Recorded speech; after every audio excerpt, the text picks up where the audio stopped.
What's in a name? A romantic notion? Physical locality? A hard-fought battle? In central Italy, in the region of Abruzzo, 2,100 years ago, there arose an opposing capital to Rome.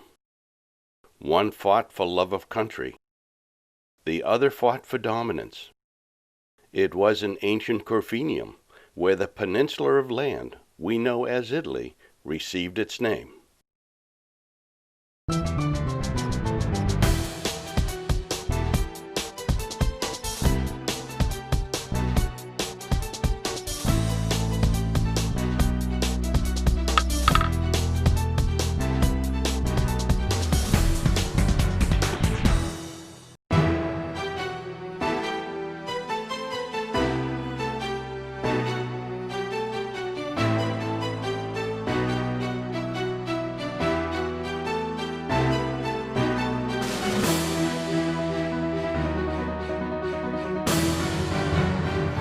Hi, I'm Al DiMarzio, and we're here in Corfinium, Italy, where the Italic tribes, the allies of Rome, fought for independence. Corfinium, ancient Corfinium, was the center of this new federation. Corfinium is also important to me because this was the birthplace of my grandparents. In many ways, this is my town as well. So let's go discover what's so important about Corfinium.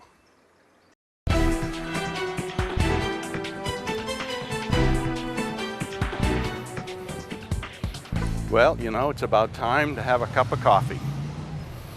Matter of fact, we'll have an espresso. We'll have an espresso corretto. That means a little bit of espresso with a little bit of, perhaps, sambuca. Come on along.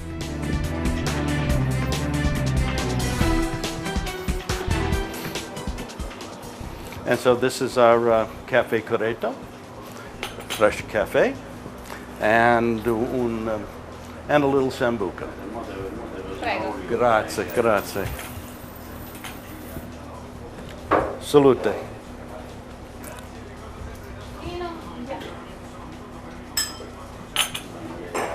Delizioso. Well, now that we have had our cafe, we can begin our story. Modern-day Corfinium is a small town of about 900 people, well off the tourist path. I know of only one person that speaks English in the town, and that makes it a bit of a challenge for me. I speak Italian, but only enough to get by. The central piazza consists of 2 churches, a fountain, 2 cafe bars, some small shops, and the remains of a Roman theater. Some of the intersecting streets have names whose significance dates back to 300 BC. The center of ancient Corfinium, while not conclusively located, is believed to be about a half-mile from here.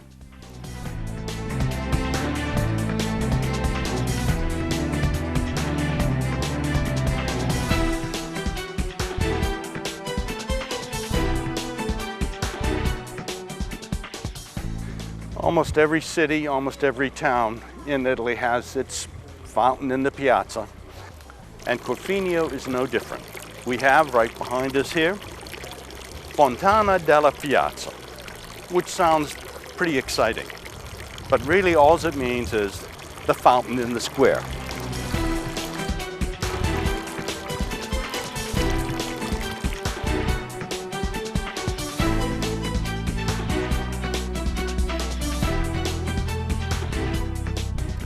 Well, here I am this morning, leaning up against this great wall. This wall is all that remains of an ancient Roman theater that occupied the space right here in the central part in the piazza or Corfinium. The buildings curve around shape here that's built partly on the ancient theater.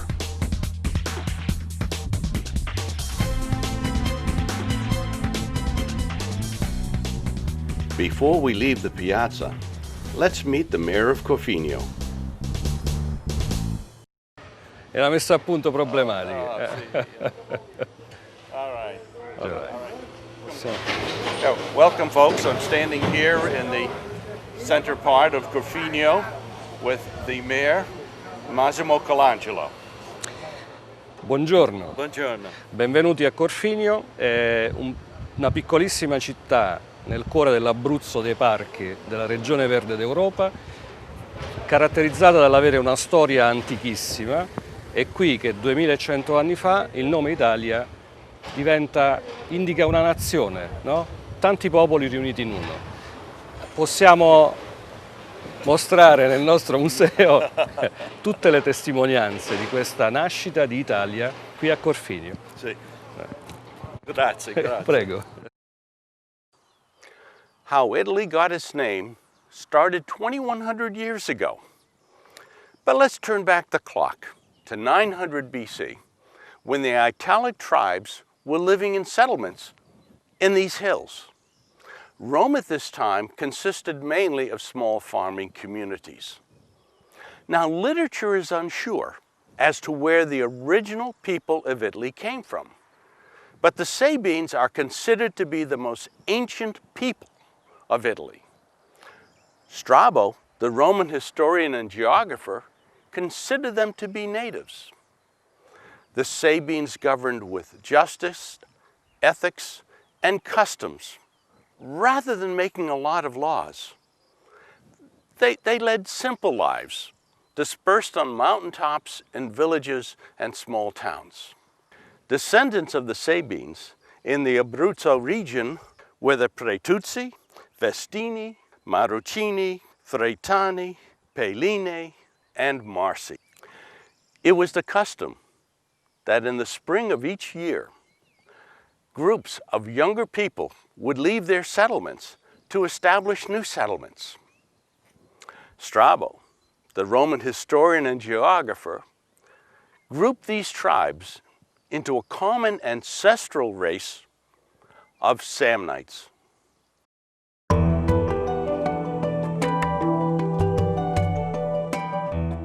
The Samnites were fierce people who dominated the mountains in Abruzzo and Molise. The territory at this time was known as Samnium. Usually, the Samnites would simply conquer a city and move into it. However, there is one known location where the Samnites built a theater and temples. It is located near Pietra Abbondante. Literally interpreted means abundant rocks.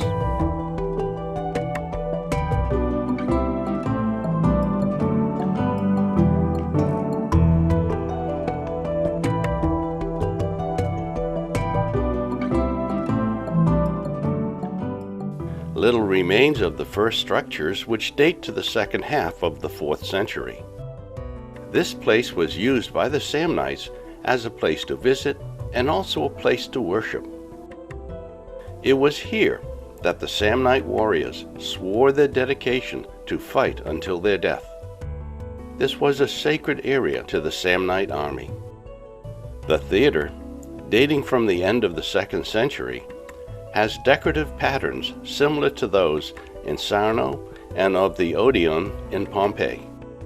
The theater and Temple B integrate different elements from many cultural traditions. Temple B is the greatest Samnite building remaining. Unfortunately, it was not accessible on this day. The temple was dedicated to a triad of gods. The east wall has been restored based upon an accurate survey and the analysis of its collapse. Temple A can be dated to the first decades of the 2nd century and is typical of the Italic structure in the period of Hellenism. During excavations in the 19th century, many significant artifacts were found. They are now at the Naples National Museum. Excavations continue today in the area adjacent to the Theater Temple B complex. Territorial expansion was a prime factor in how Italy got its name.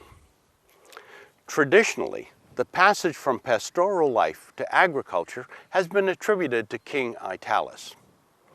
One can surmise from this that the term Italic might have been applied collectively to the tribes in central Italy. As a warrior nation, they were known to hold a sword in one hand and a plow in the other. Needing more and more grazing land for their herds and for agriculture, the Samnites pushed towards the fertile plains of Campania. This expansion towards the coast put them in conflict with the Romans, each wanting to dominate central Italy. This resulted in 3 wars lasting almost 50 years, from 343 BC to 290 BC. By the end of the wars, Rome had subjugated all the tribes in this region. An imperfect alliance was obtained from these tribes, and for 200 years there existed a modicum of peace. Romans moved into the region, built homes, businesses, and theaters. Roads were built, trade routes were strengthened, and for the most part, all was well.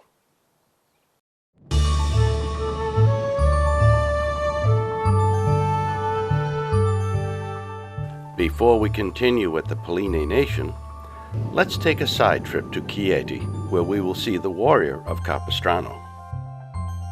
We just can't resist showing some of the beautiful views of the Italian countryside. Okay, here we are at the National Archaeological Museum in Chieti.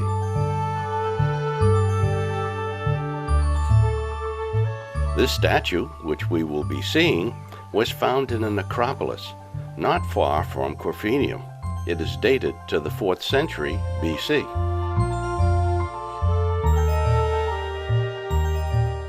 The statue is believed to be of King Nevio Pompuladio in full battle armor. It stands 6 feet 9 inches high. Perhaps we can guess how the warriors might have been dressed at the time of the early Pallene Wars with Rome.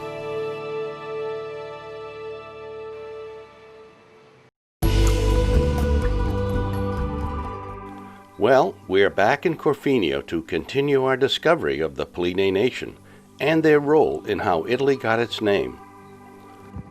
In prehistoric times, the area between these mountains was a lake. The water eventually drained out towards the ocean and left the muddy area. The Greek word for mud is Pallene. Sounds very similar to Paolini, which is the name of the inhabitants of this valley. The great Pallene nation occupied this area for centuries. They were fierce warriors, and because of their fierceness, Corfinium was chosen as the capital for the new federation. We are heading to the location of ancient Corfinium, which is near the Cathedral of San Pallino.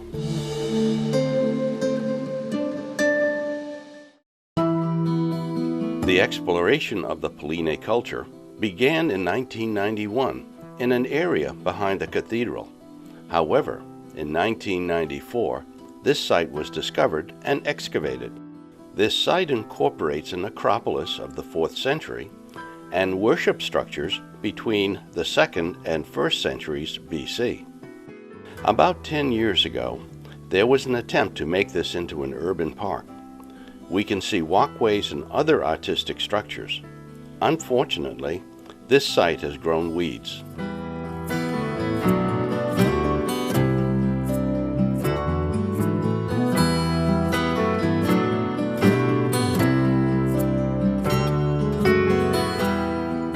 This temple area, dating to the 1st century BC, encompasses a central floor and lower rooms.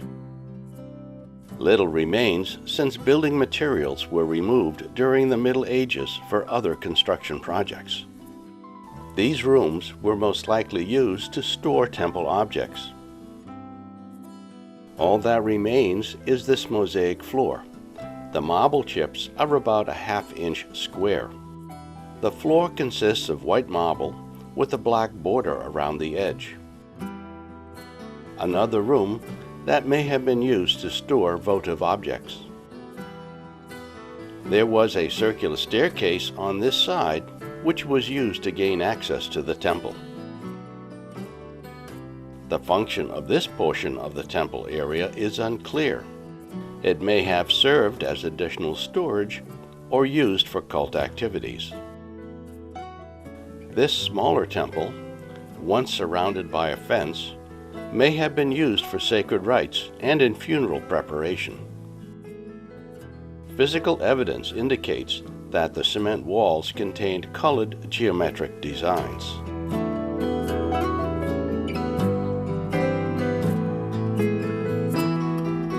The walls were formed by using square-shaped blocks of stone and cementing them diagonally.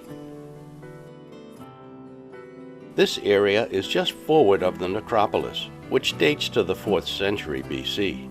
These rooms may have been used for sacred rites or funeral preparation.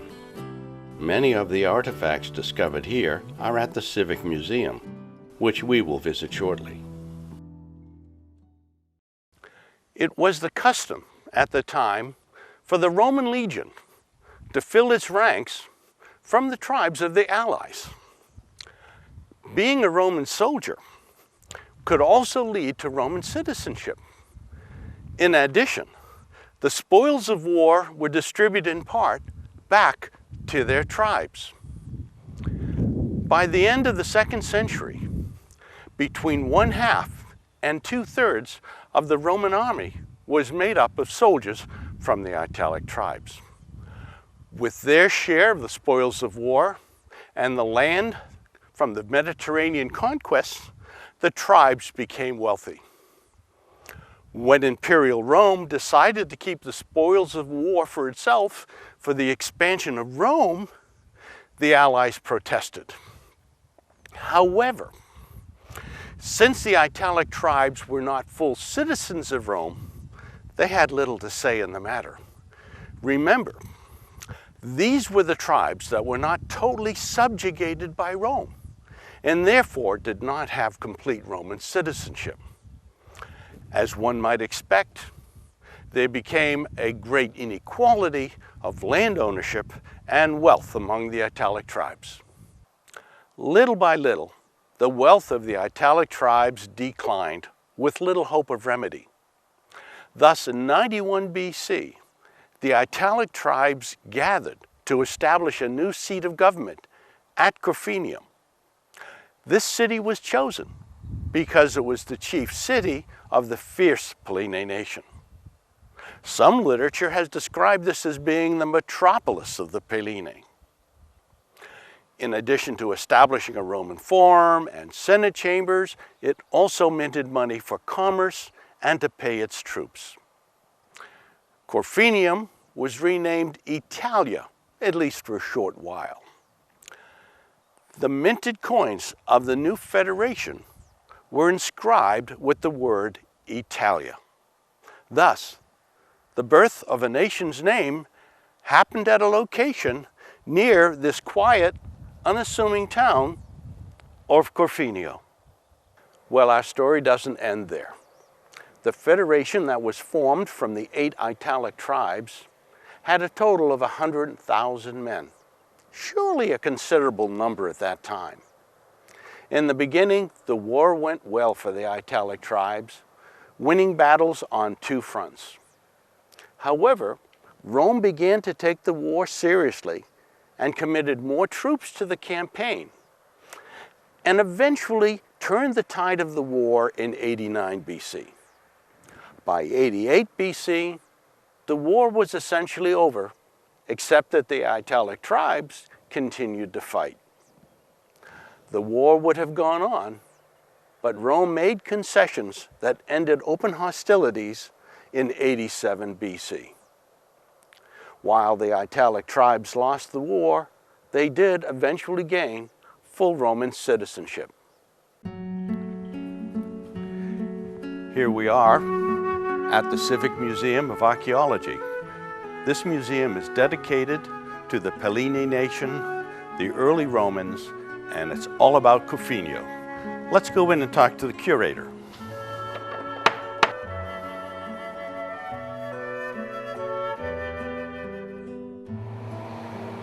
Siamo nel Museo Civico Archeologico Antonio De Nino di Corfinium. Questo museo è stato dedicato a questo studioso, uno studioso nato qui in Abruzzo nel 1833, perché a lui si devono gli scavi archeologici di questo sito, di questa città antica. E questo ambiente dove ci troviamo è una stanza ricostruita secondo i modelli della fine del XIX secolo, dove abbiamo ricreato l'ambiente in cui Antonio De Nino studiava. I reperti conservati in questo antico armadio sono tutti reperti provenienti da tombe peligne tra il IV e il I secolo a.C. Allora, siamo all'inizio del museo, nella prima sala. In queste due vetrine sono esposti gli oggetti più antichi ritrovati nella città. Si parte da un'accetta in pietra verde del IV millennio a.C. e si prosegue poi con l'età dei metalli. Abbiamo oggetti in bronzo e a seguire oggetti in ferro. Sono tutti oggetti del popolo dei Peligni. I Peligni si stabilirono a Corfinio nel 1000 circa a.C. e fondarono la loro città, che ancora non si chiamava Corfinium, ma prenderà in seguito questo nome. Quindi questi sono tutti oggetti della primissima fase della civiltà dei Peligni. In questa stanza abbiamo i corredi funerari delle tombe peligne scavate da Antonio De Nino alla fine del 1800. Quindi abbiamo oggetti della vita quotidiana appartenenti a bambini, donne, uomini e anche sacerdotesse. Abbiamo oggetti di vario tipo, dalle armi ai vasi, ai gioielli, che venivano usati nella vita quotidiana e che poi venivano riposti nelle tombe di questi peligni.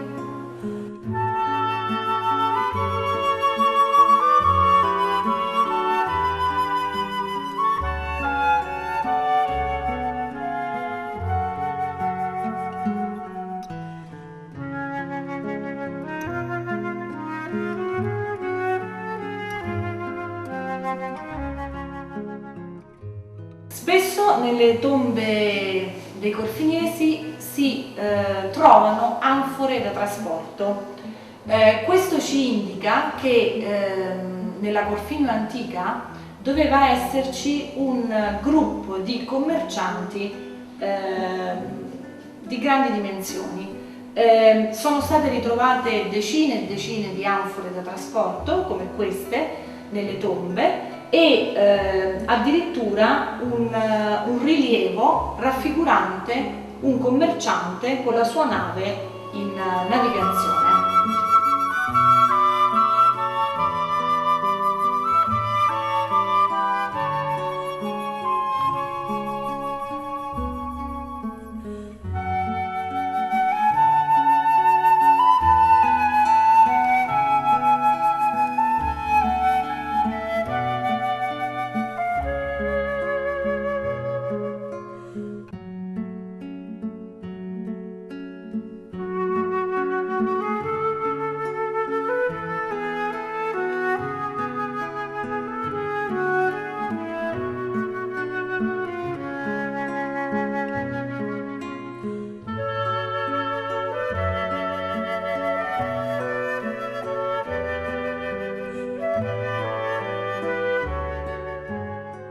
Allora, qui abbiamo delle statue della divinità Ercole, a cui era dedicato un grande santuario a partire dal IV secolo a.C. qui a Corfinio. Sono state rinvenute le strutture del tempio, di varie fontane dedicate appunto a questa divinità e molti ex voto, cioè oggetti che i fedeli portavano al santuario dedicato ad Ercole per ottenere dei favori e delle grazie.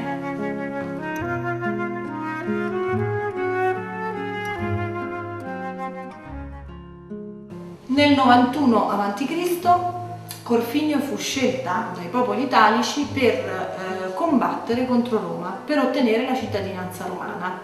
E tutti i popoli italici si riunirono a Corfinio, che venne scelta come capitale della Lega Italica. La cosa più importante è che Corfinium fu rinominata Italia. E questa parola, fondamentale per la nostra storia, fu incisa sulle monete in argento che gli italici decisero di coniare. La lotta andò avanti per circa 2 anni. I romani sconfissero gli italici, che ottennero comunque la cittadinanza. Quindi questa scritta sulla moneta è la prima volta che nella storia compare la parola Italia.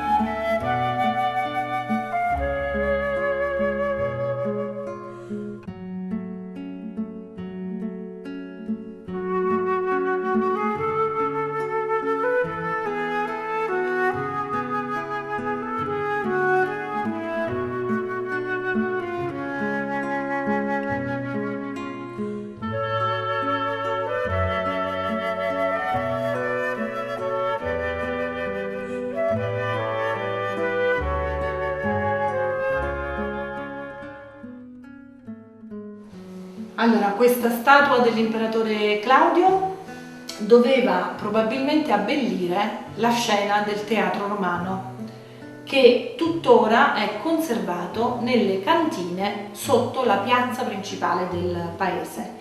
Il teatro romano fu costruito nel I secolo a.C. e poteva ospitare fino a 4.000 persone. Gli spettacoli che si tenevano nel teatro erano di danza, di commedia e di tragedia. Questa iscrizione romana parla del teatro antico di Corfinio, parla di un rifacimento del monumento.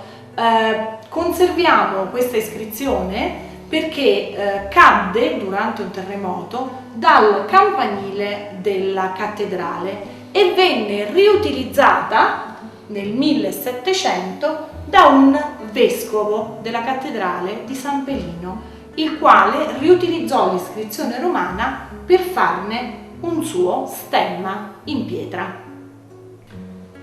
Questa zampa di cavallo apparteneva ad una grande statua equestre, quindi di un imperatore a cavallo, che abbelliva un tempio del I secolo.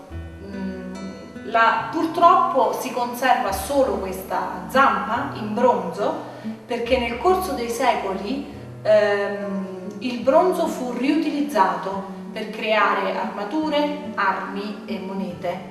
E quindi abbiamo solo questa testimonianza di una grande statua imperiale a cavallo. In questa sala abbiamo le testimonianze dell'ultima fase della necropoli di Corfinio.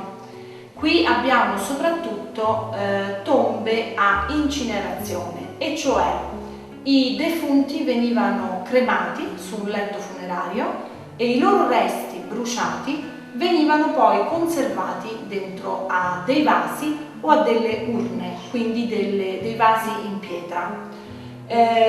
Ogni tomba aveva una iscrizione come queste, su cui veniva inciso il nome del defunto o della defunta con il suo mestiere e con quello che aveva fatto quindi nel corso della sua vita. Insieme al defunto si deponevano gli oggetti che lui aveva utilizzato durante la sua esistenza.